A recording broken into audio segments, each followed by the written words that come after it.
personalmente di svantaggi non ne ho trovati.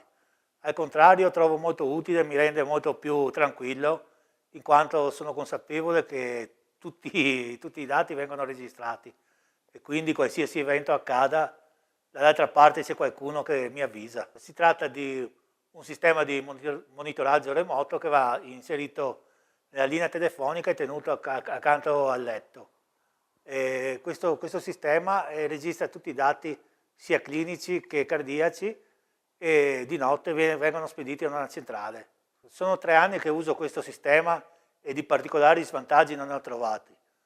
L'unica cosa che vorrei è che fosse ripristinato l'usanza di mandare un rapportino che prima era bimestrale, che attestava il buon funzionamento della macchina, che adesso non viene più fatto. E al contrario, da quando ho questo apparecchio mi sento molto più tranquillo, in quanto so che ogni parametro viene registrato e se succede qualcosa che non va, dall'altra parte qualcuno mi avviserà il giorno dopo.